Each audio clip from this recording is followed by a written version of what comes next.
Olá, meu querido aluno! Hoje eu começo a nossa aula com uma dica preciosa.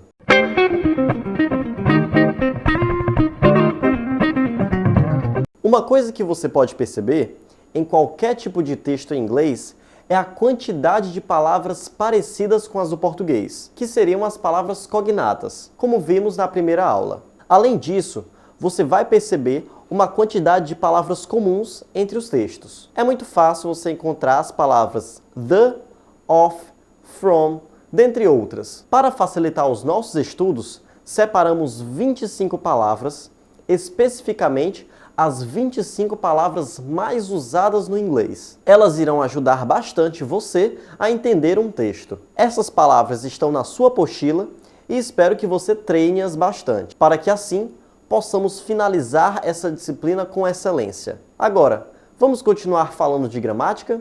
Nessa aula vamos ver um pouco sobre o verbo there be e as suas 3 formas de frases, afirmando, negando ou questionando. O verbo there be é em português o verbo existir ou haver, que significa a mesma coisa. Eu posso dizer, há um circuito ligado ou existe um circuito ligado. Ambas as frases possuem o mesmo significado. O verbo there be poderá aparecer ou como there is ou como there are na frase.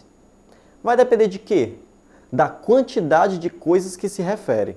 Se estiverem falando que apenas uma coisa existe, você verá there is no começo da frase. Se estiverem falando que existem várias coisas, você verá um there are no começo da frase. Ou seja, there is é para falar de coisas no singular e there are para falar de coisas no plural. Exemplo: There is a car. Existe um carro. There are 7 cars. Existem 7 carros.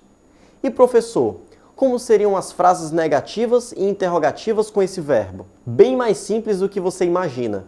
Você só precisará relembrar um pouco do verbo to be. Lá no verbo to be, o não era not. E aqui acontecerá a mesma coisa. Se eu tenho a frase There is a car.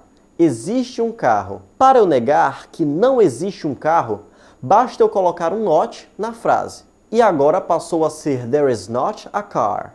Não existe um carro. A mesma situação acontecerá para o there are. E quando eu for questionar, vai acontecer também a mesma situação das frases interrogativas do verbo to be? No caso, geralmente no começo da frase, veremos um is there ou um are there, dependendo da quantidade de coisas. Exemplo: Is there a car? Existe um carro? Are there 7 cars?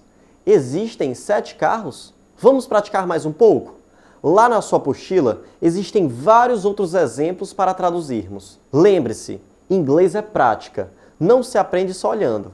Te espero na próxima aula.